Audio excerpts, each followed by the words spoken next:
Good morning students, कैसे हैं आप सब। होप्स आप सब बहुत अच्छे होंगे। आपकी तैयारी भी काफ़ी अच्छी चल रही होगी। चलिए स्टार्ट करते हैं आज की वीडियो। जैसे कि आप सबको पता है, फिरोजपुर डिस्ट्रिक्ट कोर्ट कलर का एग्ज़ाम आपका कल है 3 तारीख को। ठीक है, एग्ज़ाम से 18 घंटे पहले यहीं से छपेगा पेपर। डेफिनेटली जितना मेरे से हो सकता था, जितना मैं अपना दिमाग यूज़ कर सकता था, मैंने 25 क्वेश्चन एक सेट बनाए जीएस का। हाई चांस रहेंगे यहीं से क्वेश्चन आपके रिपीट हो जाएं। ठीक है, वीडियो स्टार्ट करने से पहले मेरी आपसे रिक्वेस्ट रहेगी, जो वो चैनल पे पहली बार आए हैं तो प्लीज़ चैनल को फॉलो कर लीजिए, जिससे आने वाली वीडियो का नोटिफिकेशन सबसे पहले आपके पास पहुंच जाए। चलिए वीडियो स्टार्ट करते हैं बिना कोई टाइम वेस्ट किए। देखिए, मैं आपसे सिर्फ 1 या 2 मिनट ही लूँगा अलग से। ठीक है, अभी कल क्या हुआ, कल मेरे पास मॉर्निंग में आई थिंक सो एक कॉल आया। ठीक है, और एक इवनिंग में कॉल आया, वो एक लड़की का था कि सर हमें पता ही नहीं चला कि हमारा फिरोजपुर कोर्ट कलर का एग्ज़ाम है। उन्होंने पहले वाला नोटिस तो देखा था जब एग्ज़ाम पोस्टपोन हो गया था, लेकिन उन्होंने डेट वगैरह उनको पता नहीं चली, कुछ ऐसा भी कुछ। ठीक है? तो कल वो कह रहे थे कि सर हमने कुछ भी प्रिपेयर नहीं किया, हमने आपकी वीडियो देखी थी कि हमारा एग्ज़ाम है। कल जो मैंने एक पेपर डाला था, मोस्टली बच्चों ने वो देखा होगा, तो काफ़ी बच्चों ने वो वीडियो देखी भी नहीं है। ठीक है? सर हम रैंडमली स्क्रॉल कर रहे थे तो आपकी वीडियो आ गई फिरोजपुर कोर्ट की, तो हमें कल पता चला। ठीक है? तो देखिए, मेरी आपसे रिक्वेस्ट रहेगी, ठीक है? आप वीडियो को शेयर करो या ना करो, चाहे आप इसका नोटिस शेयर कर दो बस बच्चों के पास कि उनका एग्ज़ाम कल है। लिटरली वो लड़की कल कॉल पे रोने लगी कि सर मुझे पता क्यों नहीं चला। सर मेरे पेरेंट मुझसे एक्सपेक्ट कर रहे हैं, बार-बार पूछ रहे हैं तेरा एग्ज़ाम कब क्लियर होगा? सर मैं 1 दिन में क्या तैयारी करूँ? मैं भी लास्ट मोमेंट में बिल्कुल हेल्पलेस था, मतलब मैं क्या कर सकता हूँ 1 दिन में?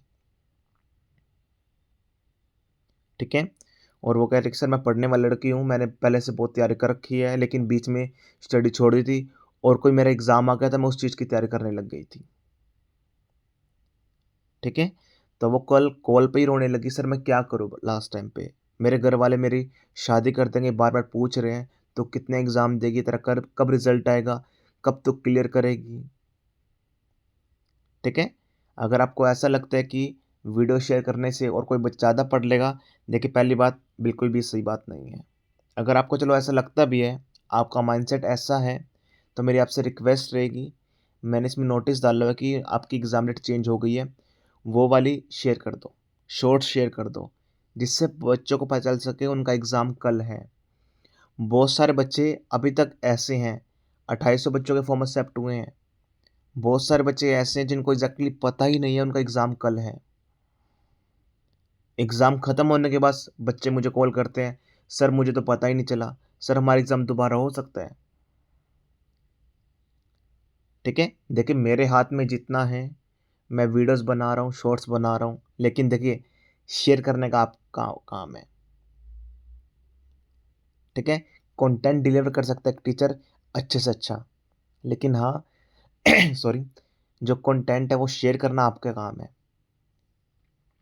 आपकी हेल्प के बिना मैं काम नहीं कर सकता।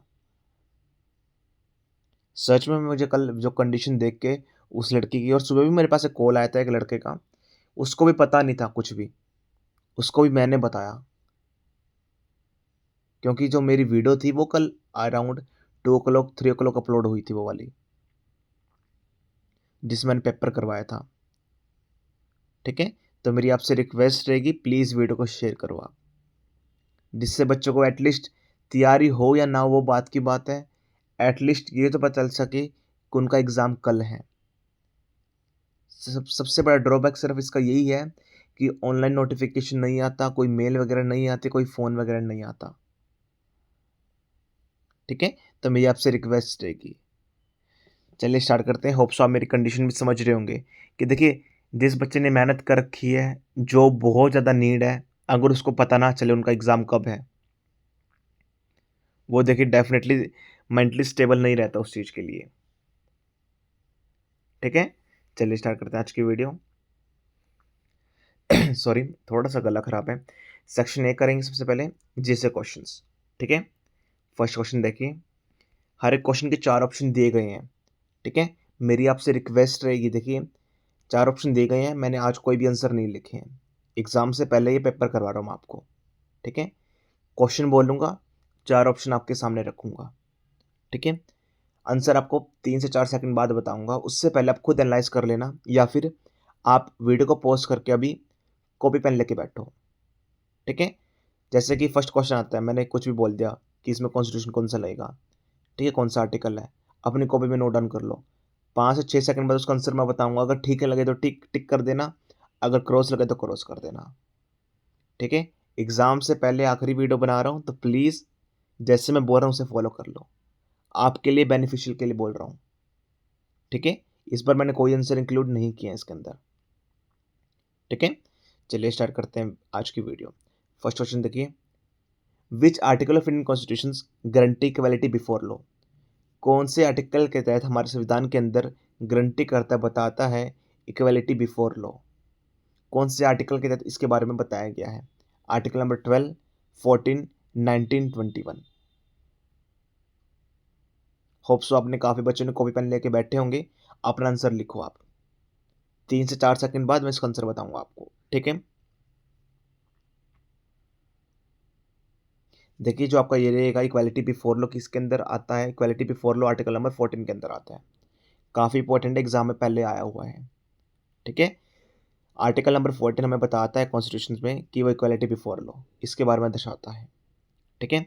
सेकंड क्वेश्चन देखिए, who appoint prime minister of India? कौन अपॉइंट करता है जो हमारे पीएम होते हैं उसको इंडिया के? Chief justice of India, parliament, president, election commission. चारों में से आपको नेम बताना है, किसके द्वारा अपॉइंट किया जाता है। देखिए ये अपॉइंट किया जाता है, ठीक है, दैट इज प्रेसिडेंट के द्वारा, ठीक है। सेकंड का सी, सी पार्ट आपका आंसर रहने वाला है इसका, ठीक है। थर्ड क्वेश्चन में मूव करते हैं, the concept of fundamental rights is board from which country? जो कॉन्सेप्ट है हमारे संविधान के अंदर फंडामेंटल राइट्स का, हमने कौन सी कंट्री से उधार लिया है, बोरो लिया है, वहां से कॉन्स्टिट्यूशन अपने कॉन्स्टिट्यूशन में डाला है, ठीक है। यूके से, यूएसए से, कनाडा से, ऑस्ट्रेलिया से। इसका आंसर रहेगा आपका United State of America, second का बी पार्ट, सॉरी थर्ड का B part, United State of America, ठीक है। होप्स आपको तीनों क्वेश्चन समझ में आ गए होंगे। इक्वालिटी बिफोर लॉ कौन से आर्टिकल के तहत आता है? आर्टिकल नंबर 14, ठीक है। प्राइम मिनिस्टर कौन अपॉइंट करता है? दैट इज प्रेसिडेंट, ठीक है। जो फंडामेंटल राइट्स है हमने कौन सी कंट्री से बोरो किए हैं? That is USA, United State of America, ठीक है। देखिए तीन दो दो बार तीन तीन बार इसलिए रिपीट कर रहा हूँ, आपके माइंड में क्वेश्चन सेट हो जाए, दोबारा आपको वीडियो देखनी ना पड़े, ठीक है। नेक्स्ट मूव करते हैं fourth, Sheesh Mahal is situated in, Sheesh Mahal कहाँ पर लोकेटेड है? देखिए शीश महल मैं किसके बारे में बात कर रहा हूँ? पंजाब साइड। मैंने ऐसा क्यों बोला? क्योंकि जो भी सिटी डिस्ट्रिक्ट हैं वो सारे पंजाब के ही हैं, बठिंडा, पटियाला, मोहाली, लुधियाना, ठीक है। तो वैसे शीश महल तो और कहीं पे भी है, लेकिन हम पंजाब से रिलेटेड ही बात करेंगे कि शीश महल पंजाब में कौन सी सिटी में लोकेटेड है? बठिंडा में, पटियाला में, मोहाली में, लुधियाना में। तो आपका आंसर रहेगा पटियाला में। शीश महल कहाँ पर लोकेटेड है? पटियाला के अंदर, ठीक है। फिफ्थ क्वेश्चन देखिए, Durgiana temple is located in, कहाँ पर लोकेटेड है टेम्पल? अमृतसर, पठानकोट, होशियारपुर, कपूरथला। काफ़ी इंपॉर्टेंट है टेम्पल, बहुत बार आया भी एग्जाम में। दैट इज अमृतसर के अंदर इसका ये रहने वाला है, ठीक है। फिफ्थ का ए पार्ट अमृतसर, ठीक है। Six, tropic of cancer does not pass through which Indian state? ध्यान से देखना मैंने क्या लिखा हुआ है, डज नॉट पास, ये नहीं लिखा हुआ कहाँ से पास होती है, मैंने ये लिखा हुआ है ट्रॉपिक ऑफ कैंसर जो हमारी इंडियन की स्टेट है, टोटल 8 स्टेट्स हैं जहाँ से पास होती है। तो आपको ये बताना है कौन सी स्टेट से पास नहीं होती इन चारों में से? राजस्थान, छत्तीसगढ़, त्रिपुरा, उड़ीसा। तो कौन सी स्टेट से पास नहीं होती, ठीक है। राजस्थान से पास होती है, छत्तीसगढ़ से, देखिए आपको उड़ीसा से पास नहीं होती, उड़ीसा आंसर ओड है, ठीक है। उड़ीसा से पास आपकी नहीं होती, तो आपका इसका आंसर डी पार्ट रहेगा, ठीक है। शीश महल कहाँ पर है? पटियाला के अंदर, ठीक है जी। दोबारा रिवाइज कर लेते हैं, शीश महल कहाँ पर है?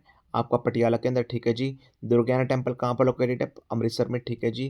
ट्रॉपिक ऑफ कैंसर कौन सी स्टेट से पास नहीं होती? उड़ीसा से नहीं होती, ठीक है।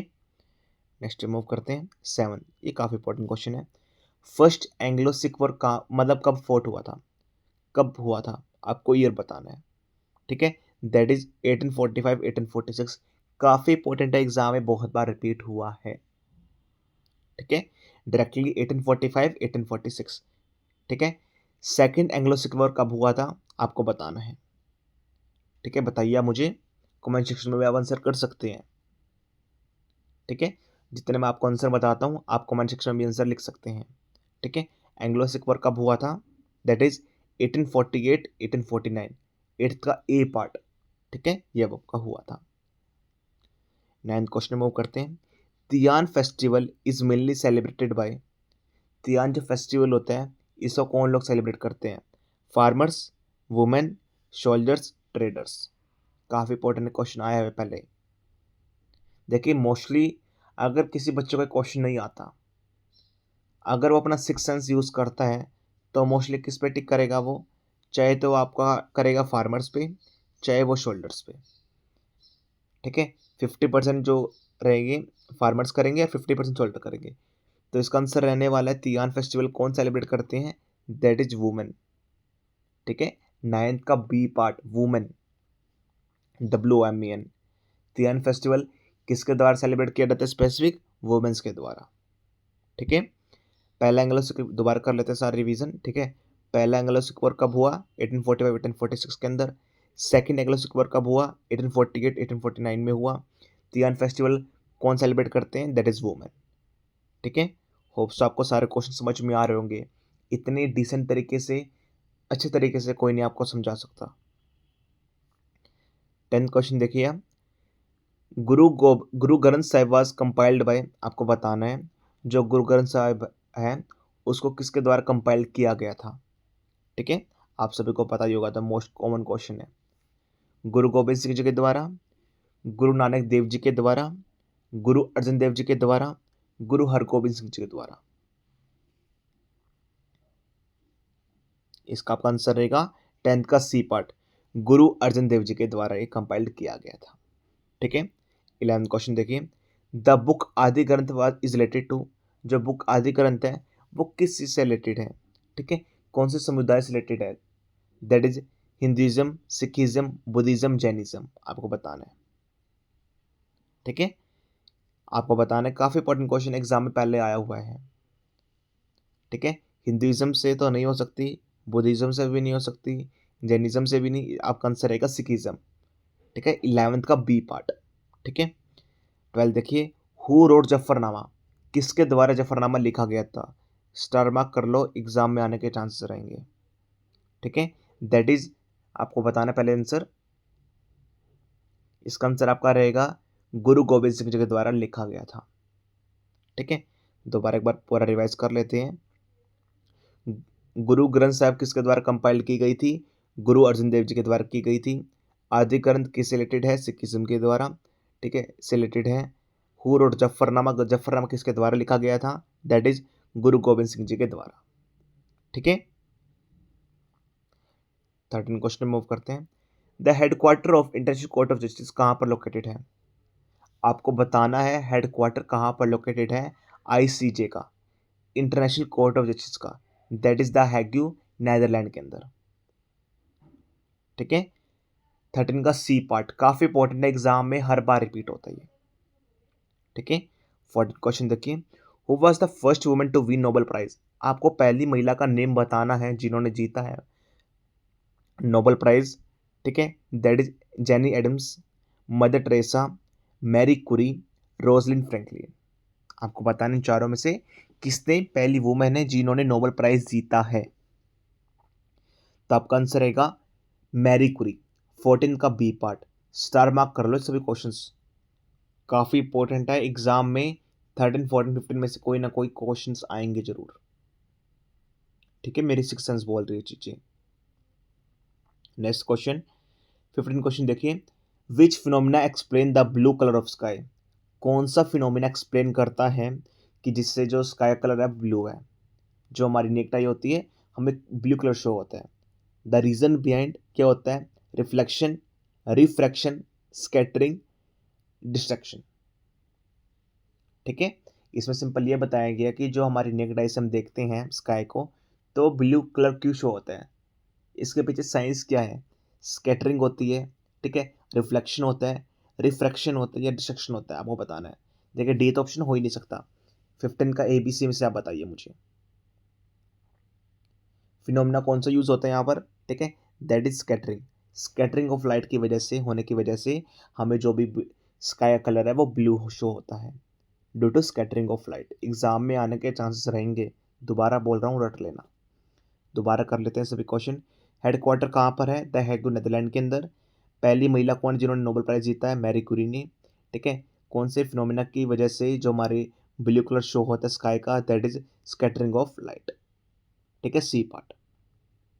नेक्स्ट, बैटल ऑफ प्लेसी कब हुई थी, बहुत इंपॉर्टेंट है, बहुत बार आई है। बैटल ऑफ प्लेसी बता देना, बैटल ऑफ बक्सर बता देना, दोनों काफ़ी इंपॉर्टेंट है।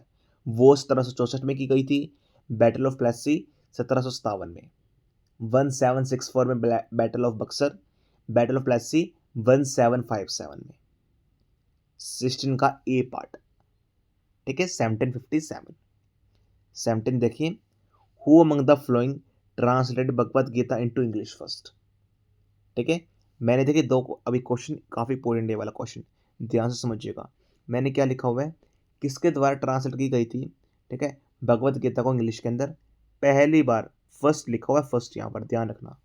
उसके बाद तो बहुत लोगों ने कर दी। आपको पहला नेम बताना है जिन्होंने भगवत गीता को ट्रांसलेट किया था इंग्लिश के अंदर पहली बार, that is Max Muller, Charles Wilkins, William Jones, Monier Williams. बताइए आप सब। देखिए आपका आंसर रहेगा इसके अंदर चार्लिस विकलेंस, ठीक है। 17 का बी पार्ट आपका आंसर रहने वाला है, ठीक है। देखिए मैं आपको टाइम इसलिए दे रहा हूँ, नहीं तो मैं आपको बिल्कुल भी टाइम नहीं दूँ। क्वेश्चन बताऊँ, आंसर आपको बताऊँ एक्सप्लेन करके, ठीक है। टाइम इसलिए दे रहा हूँ, आपको भी पता चले कि आप कहाँ पर स्टैंड कर रहे हैं, क्या आपको एक्चुअल में क्वेश्चन आ रहे हैं। आपके एग्जाम में ऐसे ही क्वेश्चन आएंगे। अगर बच्चा यहाँ पर 25 में से, ठीक है, 20-22 स्कोर नहीं कर रहा, तो डेफिनेटली आपकी तैयारी काफ़ी अच्छी नहीं है। टाइम इसलिए मैं आपको दे रहा हूँ जिससे आप खुद सेल्फ एनालाइज कर पाओ, हाँ मुझे क्वेश्चन आता है, मुझे ये भी आता है, मेरे 2 क्वेश्चन हो गए, मेरे 3 क्वेश्चन हो गए, ठीक है। 18 क्वेश्चन देखिए, the Ajanta caves are primarily associated with Jainism, Buddhism, Hinduism, Sikhism. चारों में से आपको बताना है अजंता केव्स किससे एसोसिएट करते हैं, किससे रिलेटेड हैं, ठीक है। दैट इज अजंता केव्स, बहुत बार क्वेश्चन आया है, बुद्धिज्म से रिलेटेड है। देखिए मैंने इससे पहले सिखिज्म के ऊपर बताया था आदि ग्रंथ के बारे में, अब मैंने बुद्धिज्म का क्वेश्चन डाल दिया है। हिंदुइज्म का मैंने भगवत गीता का क्वेश्चन डाल दिया है। क्वेश्चन आने के चांसेस रहते हैं बच्चों, ठीक है। हर एक क्वेश्चन जो मैंने इंक्लूड किया है, कल वाला सेट जो भी मैंने इंक्लूड किया था, जिन बच्चों ने नहीं देखा तो प्लीज़ जाके देखना वो। और लास्ट में, इसी सेट के लास्ट के अंदर कंप्लीट सेसेक्स मंत्रा बताऊंगा, किन बातों का आपको ध्यान रखना है, किन चीज़ों का आपको ध्यान रखना है, ठीक है। लास्ट तक बने रहना। 19th, which mirror is use in vehicle as rear view mirror. अब बहुत सारे बच्चों को ये पता नहीं होगा रियर व्यू मिरर क्या होता है, जो आपका साइड मिरर होता है, ठीक है, या फिर जब आप कार में बैठते हैं सबसे ऊपर जो मिरर लगा होता है जिससे अपना फेस वगैरह देखते हैं आप, ठीक है, उसको रियर व्यू मिरर बोलते हैं। तो उसके अंदर कौन सा मिरर यूज होता है आपको ये बताना है, ठीक है। Concave, convex, plane, parabolic. देखिए प्लेन तो हो ही नहीं सकता, पैराबोलिक भी नहीं हो सकता, ठीक है। प्लेन वगैरह तो वो होते हैं जो हम खुद देखते हैं, मिरर वगैरह होते हैं। तो इसमें आपका रहेगा कन्वेक्स। कन्वेक्स का काम क्या होता है, बहुत बड़े वाइड व्यू को छोटे से शेप में आपको शो कर देना, ठीक है। Next, which enzyme convert starch in sugar. कौन से एंजाइम के द्वारा स्टार्च को शुगर में कन्वर्ट किया जाता है, बहुत इंपॉर्टेंट क्वेश्चन है, साइंस का पहला क्वेश्चन है इस सेट के अंदर। पेप्सिन, ट्रिप्सिन, अमाइलेज, लिपास, आपको बताना है। इसका आंसर रहेगा अमाइलेज, काफ़ी इंपॉर्टेंट क्वेश्चन है। 20 का सी पार्ट, साइंस का पहला क्वेश्चन है। साइंस का second question 21, which metal does not react with water even at high temperature. कौन सा मेटल इनमें से रिएक्ट नहीं करता वाटर से, चाहे जितना ज़्यादा टेम्परेचर हो, हाई टेम्परेचर क्यों ना हो। Sodium, calcium, iron, gold. सभी के आपको ना फॉर्मूले बता देना मुझे, सिर्फ आपको मैं पहले वाला बताता हूँ, सोडियम का Na, ठीक है। जो भी आखिरी 3 है हर एक बच्चा कमेंट सेक्शन में इनका आंसर लिखेगा, फॉर्मली लिखेगा।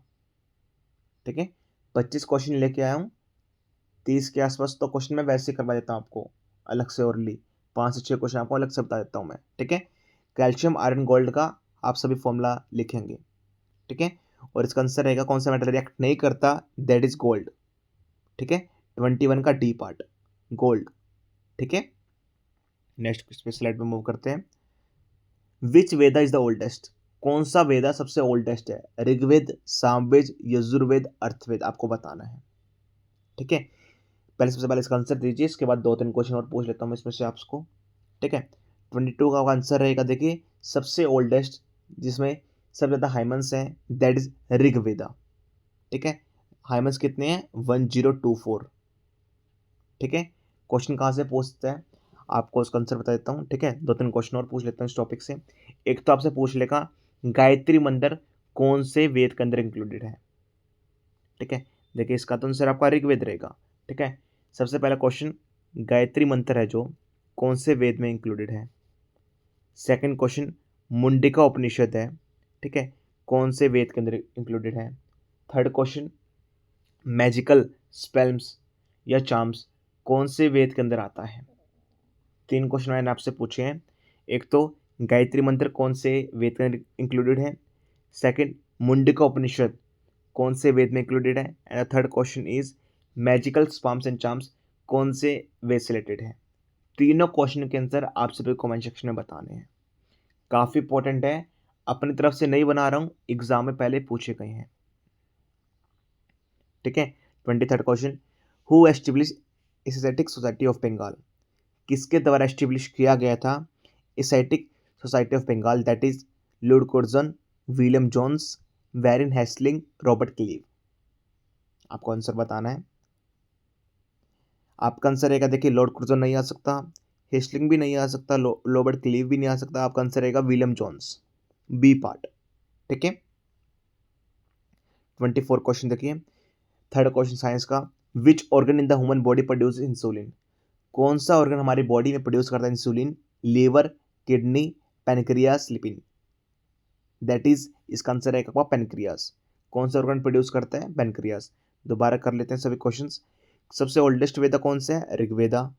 एस्थेटिक सोसाइटी ऑफ बंगाल किस द्वारा फाउंड किया गया था, एस्टेब्लिश किया गया था, दैट इज विलियम जोन्स के द्वारा। कौन सी हमारा बॉडी का पार्ट ऑर्गन प्रोड्यूस करता है इंसुलिन, आप सभी को पता ही है, that is pancreas. And the last question is 25, DNA की फुल फॉर्म बतानी है आपको। DNA stands for deoxyribo nucleic acid, पहला ऑप्शन है बिल्कुल ठीक है, 25 का ए पार्ट। ठीक है, होप सो देखिए 25 क्वेश्चन करके आपको काफ़ी मजा आएगा। आप सभी बच्चे बताना मुझे कि आपने 25 में से किसने कितना स्कोर किया, आपने 10, 15, 20, 25, 30। ठीक है, देखिए साथ में जिन बच्चों ने स्कोर 20+ किया है, डेफिनेटली आपकी तैयारी काफ़ी अच्छी है, पैनिक होने की कोई भी नीड नहीं है, आपका सिलेक्शन हो जाएगा आराम से। ठीक है, अब देखिए हम थोड़ी बात कर लेते हैं बेस्ट कंटेंट के बारे में। लास्ट टाइम रिवीजन के लिए आप क्या कर सकते हैं, आज आपके पास आखिरी दिन है। ठीक है, देखिए इससे पहले बेस्ट कंटेंट से पहले चलो यही कर लेते हैं। ठीक है, उसके बाद आखिरी में आपको ट्रिक्स बता दूंगा थोड़ी बहुत मैं। ठीक है, बेस्ट कंटेंट लास्ट टाइम, देखिए आज आपके पास आखिरी दिन है।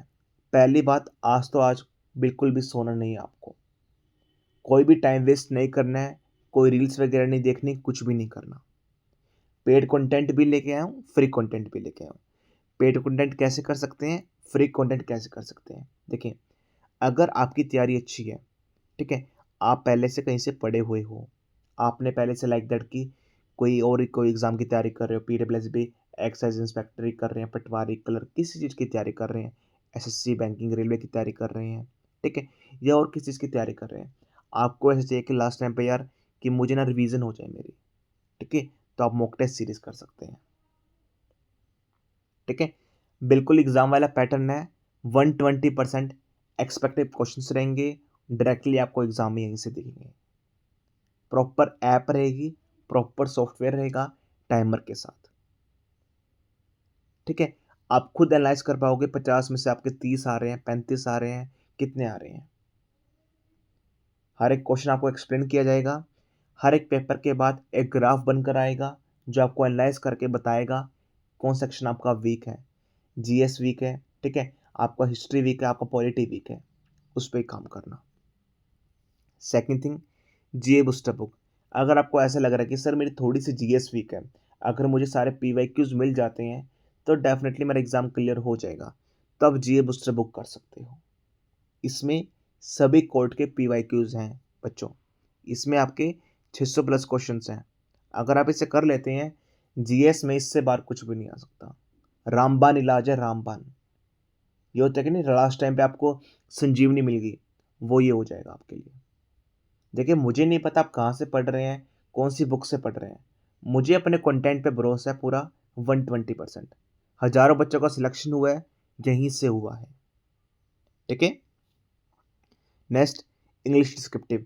अगर आपको सपोज करो आपको एससी लेटर में दिक्कत है, तो आप वो भी कर सकते हैं कि सर आप सिलेक्टेड 10 से 12 एससे जो कोर्स के अंदर हैं, जो आपने करवाए हैं, वो कर लो। आप 5 से 6 लेटर हैं, ट्रांसलेशन है, प्रेसिस है, आप वो कर सकते हो। ये आपका पेड कंटेंट रहेगा। देखिए, फ्री कंटेंट के लिए आप क्या कर सकते हैं। फ्री कंटेंट देखिए हर एक बच्चा करेगा, चाहे मेरा वो पेड का हो, चाहे वो मेरा फ्री हो, यूट्यूब पे वीडियोस देखता हो बस। बेस्ट कंपाइलेशन वीडियोस हैं, मैंने 50 से 60 बना दी हैं। ठीक है, जो मेरी बेस्ट यूट्यूब पे पड़ी हैं, आप वो देख के जाना है। कोशिश करना 30 से 40 हो पाए। ठीक है, 2x की स्पीड पे देखना बच्चों, आप सब 2x की स्पीड पे जल्दी फिनिश होंगी। एग्ज़ाम से पहले जितनी ज़्यादा प्रैक्टिस करोगे, आपके माइंड में वो क्वेश्चन बने रहेंगे। अगर आप सपोज करो लास्ट टाइम पे आज को कुछ भी अटपटा देख रहे हो, आपके माइंड में वही घूमता रहेगा। ठीक है, डेफिनेटली यही देखना जो आपके लिए बेनिफिशियल रहेगा। ठीक है, आपको मैंने दोनों सोर्सेस बता दिए हैं, पेड भी बता दिए, फ्री भी बता दिए। फ्री के लिए आप मुझे व्हाट्सएप पे मैसेज कर देना, सिर्फ लिख देना सर फ्री कंटेंट प्रोवाइड करना है, सर पेड कंटेंट, सर मुझे मॉक टेस्ट सीरीज चाहिए, सर मुझे जीए बूस्टर बुक चाहिए। ठीक है, लेकिन फ्री कंटेंट हर एक बच्चा देखेगा। आज पूरी रात आपको नहीं सोना है। मैं ऐसा क्यों बोल रहा हूँ? ठीक है, क्योंकि देखिए एग्ज़ाम से पहले अगर आपका माइंडसेट ये रहेगा कि आप क्वेश्चन देखते जाएंगे, तो डेफिनेटली आपके लिए अच्छा रहेगा, जितनी ज़्यादा आपकी प्रैक्टिस हो जाए। ऐसे बच्चे भी हैं मेरे पास जो सिर्फ 4 दिन मेरे से जुड़े हैं एग्ज़ाम से पहले, और आज वो सिलेक्टेड हैं। एक नहीं है, बहुत हैं, अनगिनत। इससे पहले पर्पल कोर्ट का था, काफ़ी बच्चे लास्ट टाइम पे जुड़े मुझसे, एक या 2 दिन में आखिरी, और आज वो सिलेक्टेड है, उनका नेम आया हुआ है, आप चेक कर सकते हैं। ठीक है, आखिरी टाइम पे कुछ आपको मैं टिप्स देना चाहूँगा एग्जैक्टली आप क्या कर सकते हैं जिससे आपका एग्ज़ाम करेक्ट हो पाए। पहली बात मैंने आपको ये बता दिया है, आज बिल्कुल भी सोना नहीं है। कल आराम से पेपर देने के बाद मूवीज़ देखना, वेब सीरीज़ देखना, चाहे 3 दिन उठना मत, लेकिन आज सोना बिल्कुल भी नहीं है। 1 से 2 घंटे की सिर्फ आपको नींद लेनी है। ठीक है, देखो बच्चों, करियर के लिए थोड़ा तो कॉम्प्रोमाइज़ करना पड़ेगा। कुछ काम कर रहे हो, अगर आप अपने माँ लाइक दैट की फादर मदर की हेल्प कर रहे हो, कहीं पे काम जाते हो, सब कुछ छोड़ दो बच्चों, सिर्फ आज के लिए। ठीक है, पेड कंटेंट, फ्री कंटेंट, आपको मैंने दोनों बात बता दी हैं। जिन बच्चों को ज्वाइन करना, हमारा इंक्वायरी नंबर ये है, आप यहाँ से कर सकते हैं। ठीक है, कंपटीशन, देखिए आपके अंदर मैं लास्ट टाइम पे सिर्फ मोटिवेशन के लिए यही आग जगा सकता हूँ। 2800 बच्चों ने फॉर्म फिल किया है, 2600 के 2500 के आसपास बच्चे की अटेंडेंस रहेगी। ठीक है, लेकिन उसमें से सिर्फ पढ़ने वाले बच्चे कितने होंगे? 100 से 200 बच्चे। आप खुद बताइए ऐसा कौन सा एग्ज़ाम है जहाँ पर आपको गवर्नमेंट जॉब मिल रही है सिर्फ 100 से 200 बच्चों में? बाकी कंटेंट, बाकी बच्चा क्या रहेगा? माँ बाप के प्रेशर से जा रहा है, टाइम पास करने के लिए जा रहा है, इधर उधर जा रहा है सिर्फ। ठीक है, जिसने आज तक कुछ पढ़ा नहीं है वैसे चला गया, ऐसा बच्चा भी बहुत ज़्यादा है। बिलीव करो, सिर्फ 100 से 200 बच्चा ही है, उसमें से आपको सिलेक्शन चाहिए। डेफिनेटली हो जाएगा, थोड़ी सी एक्स्ट्रा एफर्ट करोगे तो। ठीक है, नेक्स्ट थिंग, एंट्री 9 AM। देखिए आपकी एंट्री में ये लिखा हुआ है कि आपको 9 AM पे एंट्री ले लेनी है, लेकिन वहाँ पर ऐसा भी लिखा हुआ, आई थिंक सो, जो आपके नोटिफिकेशन आया है वहाँ पर 2 जगह, एक जगह 9 AM लिखा हुआ है, एक जगह 11 AM लिखा हुआ है। आई थिंक सो ऐसा होगा, 9 to 11 आपकी एंट्री रहेगी। ठीक है, कोशिश कीजिएगा जैसे भी आप कल जा रहे हैं एग्ज़ाम में, बस से जा रहे हैं, कैब से जा रहे हैं, वोल्वो से जा रहे हैं, पेरेंट के साथ जा रहे हैं, बाइक के साथ जा रहे हैं, घर से ईयरफोन ले लेना। ठीक है, अगर सपोज करो ना एंट्री आपकी 9 से 11 है, तो आपको 9 बजे एंट्री बिल्कुल भी नहीं लेनी है। 2 घंटे अंदर आप टाइम वेस्ट करोगे। आप घर से ईयरफ़ोन लेके जाना, ठीक है? मेरी वीडियोज़ देख लेना। कार में जा रहे हो, ट्रेन में जा रहे हो, कैब में जा रहे हो, बस से जा रहे हो, आराम से जहाँ पर आप ट्रैवल कर रहे हो, ट्रैवलिंग डिस्टेंस रहेगा, मेरी वीडियोज़ देख लेना। अगर आप सपोज़ करो 9 बजे एंट्री ले लेते हो, 2 घंटे बचे, सिर्फ आप टाइम वेस्ट ही करोगे अंदर बैठ के। इससे अच्छा 10:45 पे एंट्री लेना, 2 घंटे जहाँ बच्चा टाइम वेस्ट कर रहा होगा, आप मेरी वीडियो देखना। बिलीव करो मेरे ऊपर, हज़ारों बच्चों को सिलेक्शन दिला चुका हूँ। एग्ज़ाम जैसे ही ओवर होगा, मुझे खुद कॉल करोगे, "सर, बहुत अच्छा एग्ज़ाम हुआ, सिर्फ आप ही की कृपा से।" इतना टाइम हो गया, कोई एग्ज़ाम क्लियर नहीं हुआ, अपनी मनमानी करते आ रहे हो। लास्ट टाइम मैं गाइड कर रहा हूँ, मेरी बात सुन लो। ठीक है? कोई भी बच्चा एंट्री 9 बजे नहीं लेगा। अगर एंट्री 9 बजे सपोज़ करो उन्होंने ये बोल दिया कि एंट्री 9 बजे ही है, इसके बाद आपकी एंट्री नहीं होगी, तो हर एक बच्चा जॉइन करना तब।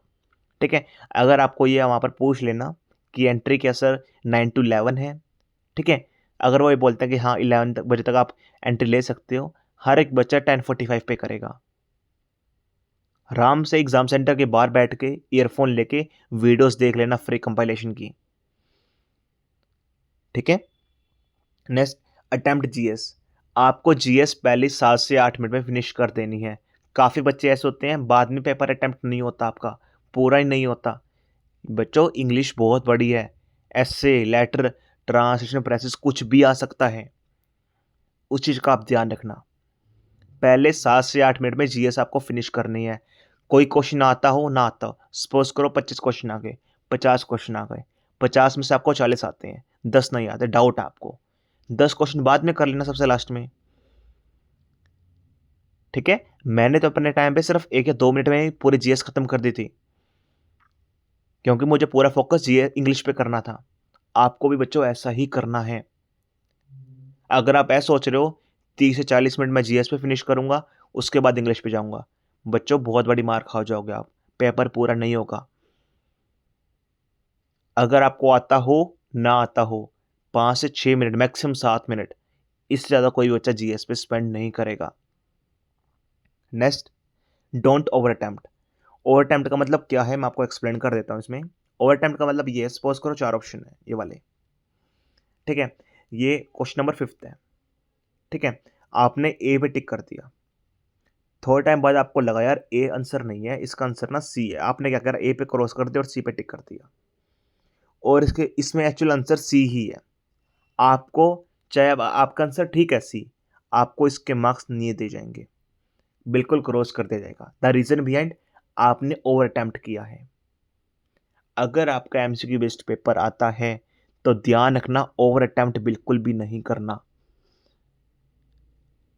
काफ़ी सोच समझ के जब आप 120% 100 नहीं 120% एक्यूरेसी के साथ कि हाँ मैं बिल्कुल एग्री उसका आंसर यही रहेगा, तब आप टिक करना, नहीं तो सबसे लास्ट में टिक कर लेना। ठीक है? ओवर अटेम्प्ट बहुत सारे बच्चे करते हैं, बाद में मुझे बताते हैं सर हमने 5 कराए, सर हम 6 कराए। बच्चों उसके मार्क्स नहीं मिलने वाले, चाहे आपने वो ठीक करे हैं, चाहे वो आपने गलत करे हैं। ठीक है? तो बिल्कुल भी ओवर अटेम्प्ट नहीं करना। Sorry. Next, descriptive English practice. आज हर एक बच्चा एस्से, लेटर, ट्रांसलेशन, प्रेसेस लिख के देखेगा और मुझे शेयर करेगा।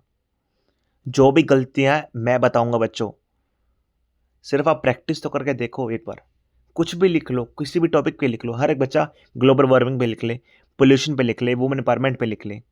लिखो तो आप किसी पे, लेटर किसी पे लिख लो।